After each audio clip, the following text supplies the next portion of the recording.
आप सभी दर्शकों को जन्माष्टमी की ढेर सारी शुभकामनाएं। भगवान श्री कृष्ण का जन्मोत्सव इस बार 30 अगस्त सोमवार के दिन मनाई जा रही है।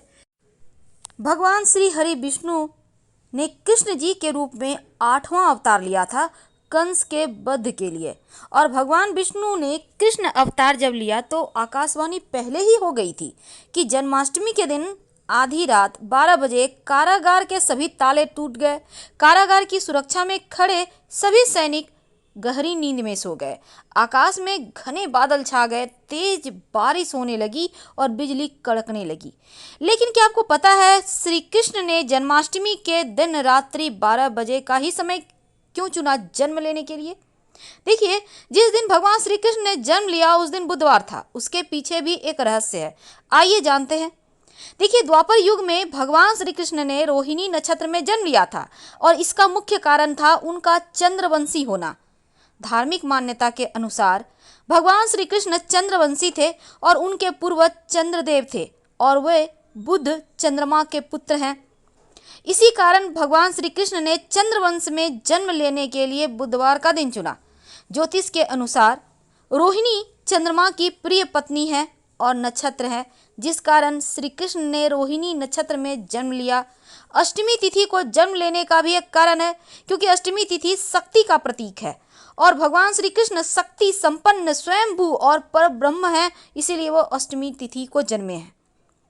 चंद्रमा रात में निकलता है और उन्होंने अपने पूर्वजों की उपस्थिति में जन्म लिया था। इतना ही नहीं, चंद्रदेव की इच्छा थी कि श्री हरि विष्णु भगवान मेरे कुल में कृष्ण रूप में जन्म लें और मैं उनका प्रत्यक्ष दर्शन कर सकूं। पौराणिक कथाओं के अनुसार भगवान कृष्ण का जन्म के समय धरती से आकाश तक सारा वातावरण सकारात्मक हो गया था। भगवान श्री कृष्ण ने योजनाबद्ध तरीके से मथुरा में अवतार लिया था। तो ये तो थी भगवान श्री कृष्ण की लीला, उनके जन्म के समय के कुछ विशेष बातें। लेकिन आज हम कुछ खास बातें आपसे साझा करेंगे। देखिए, ज्योतिष के अनुसार अगर जीवन में बहुत तंगी है, आर्थिक तंगी, तब जन्माष्टमी के दिन आप एक छोटा सा प्रयोग करें। देखिए, जन्माष्टमी के दिन आप अपने घर में गाय और बछड़े की मूर्ति ले आएं। ऐसा करने से धन संबंधी मुश्किलें दूर हो जाती है। जब आप भगवान श्री कृष्ण की पूजा करेंगे तो पूजा में हल्दी से रंग कर थोड़ा सा चावल जरूर रखिएगा, पीले चावल जिसको कहते हैं, हल्दी से कलर करके। यानी थोड़ा सा हल्दी ले लें, उसमें थोड़ा सा पानी डालकर गीला कर लें और उसी में चावल को मिक्स करके फिर पूजा में रखें और उन्हीं को आप अर्पित करें। साथ में एक सिक्का जरूर अर्पित कीजिएगा और ये सिक्का दान नहीं देना है, संभाल के रखिएगा। तो धन की मुश्किलों को दूर करने के लिए एक छोटा सा मूर्ति आप ला सकते हैं, तस्वीर भी ला सकते हैं। अगर संतान सुख की चाहत है, संतान चाहते हैं खूब तरक्की करें, आप चाहते हैं कि संतान दिन दूनी रात चौगुनी बस आगे ही बढ़ता जाए, तब भगवान श्री कृष्ण को पारिजात के पुष्प जरूर अर्पित कीजिएगा। मान्यता है ऐसा करने से भगवान श्री कृष्ण बहुत प्रसन्न होते हैं और हर मनोकामनाओं को पूर्ति करते हैं। इस दिन भगवान श्री कृष्ण को अगर चांदी की बांसुरी आप अर्पित करें तो घर में जो कलह कलेश के वातावरण है वो समाप्त होते हैं। जीवन में जो निगेटिविटी है वो समाप्त हो जाता है। जो जीवन में खुशियों को ग्रहण लगा है वो दूर हो जाता है। अगर जन्माष्टमी के दिन मोर पंख आप घर लाते हैं या पहले भी ला सकते हैं और मोर पंख लाकर अपने घर के पूजा स्थान पर रखते हैं, अपने भगवान श्री कृष्ण के माथे पर सजाते हैं, प्रतिदिन पूजा करते हैं, तो धन संपत्ति बढ़ता चला जाता है। जीवन में कभी धन की मुश्किलें परेशान नहीं करती। तो इस दिन छोटे छोटे प्रयोग किए जाते हैं।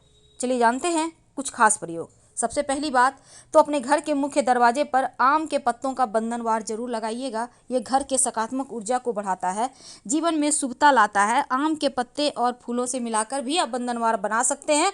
और हल्दी की सहायता से, हल्दी और चावल का घोल, यानी थोड़ा सा चावल ले लें, उसको भिगो लें, अब उसका गाढ़ा सा पेस्ट बनाएं पीसकर, इसमें एक चुटकी हल्दी मिला दें और इससे आप अपने घर के मुख्य दरवाजे पर बाहर की तरफ से शुभ मंगल प्रतीक चिन्ह बनाएं। आप चाहें तो कुमकुम की सहायता से भी बना सकते हैं, स्वस्तिक बना सकते हैं, आप ओम का निशान बना सकते हैं। लेकिन स्वस्तिक ज़्यादा बड़ा मत बनाइएगा, छोटा बनाइएगा, या तो चौखट के ठीक ऊपर बीचों बीच या फिर दोनों तरफ चौखट के। और 2 खड़ी रेखाएं स्वस्तिक के दोनों तरफ जरूर बना दें। ये लक्ष्मी को स्थिर रखता है, बांधता है, क्योंकि स्वस्तिक को गणेश जी की निशानी मानी जाती है।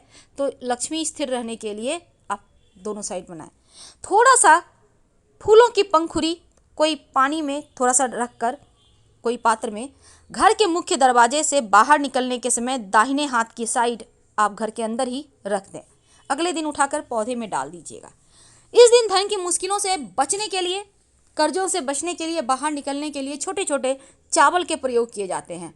क्योंकि इस बार बहुत ही दुर्लभ संयोग के साथ आया है जन्माष्टमी, तो चलिए जानते हैं वो खास प्रयोग। लेकिन इसके पहले एक और बात, रात आप करीब 11:59 से 12:45 तक का वक्त है जब आप पूजा कर सकते हैं। भगवान श्री कृष्ण का जन्मोत्सव आप मना सकते हैं। खीरे की नाल से ही मनाइएगा, इस बात का ध्यान रखना है। और शाम के वक्त अपने घर में तुलसी के नीचे एक दिया जरूर जलाइएगा। ये दीपक घी का हो तो सर्वोत्तम, नहीं तो आपके पास जो है उसी का जलाएं। माँ लक्ष्मी या फिर भगवान श्री कृष्ण की जब आप पूजा करेंगे तो एक छोटा सा प्रयोग करें। एक लाल रंग का कपड़ा ले लें। अब इस कपड़े में थोड़ा सा चावल, 21 दाने भी रख सकते हैं, और इस चावल के साथ एक हल्दी की गांठ या 1 चुटकी हल्दी रखकर उनको अर्पित कर इसको बांध कर धन के स्थान पर रख दें।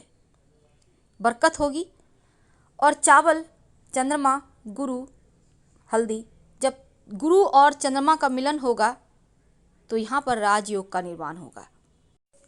गज केसरी राजयोग, जब गुरु और चंद्रमा का मिलन होता है तब जीवन में व्यक्ति अपने दम पर किसी भी उम्र में वो अपने दम पर तरक्की कर ही जाएगा। बहुत ज़्यादा पैसा आता है, लेकिन जब आप ये खुद से राजयोग बनाते हैं तो प्रभु का आशीर्वाद आपको मिल जाता है। तो अब एक और खास उपाय, क्योंकि इस दिन सोमवार का दिन है और अगर शत्रु विरोधी ज़्यादा परेशान करे तब इस दिन एक छोटा सा प्रयोग कीजिएगा। क्योंकि जब दुश्मन अपने हो या पराए हो, यहाँ मायने नहीं रखता।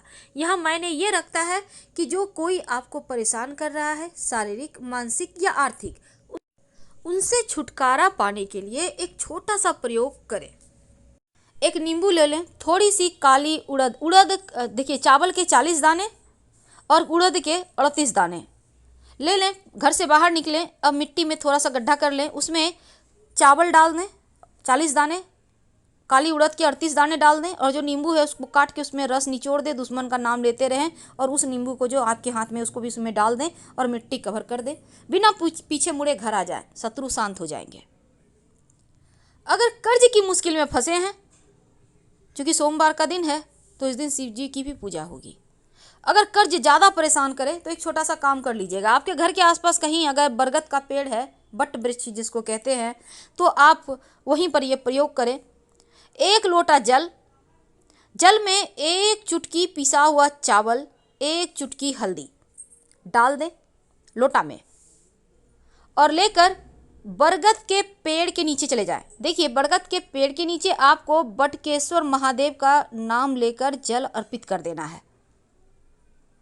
याद रखिए, लोटे में जल में 1 चुटकी हल्दी पाउडर, 1 चुटकी चावल का आटा, और लेकर बटकेश्वर महादेव का नाम लेकर बरगद के पेड़ में अर्पित कर दें। जन्माष्टमी के दिन करें और 2 और सोमवार कर लीजिएगा, यानी 3 सोमवार।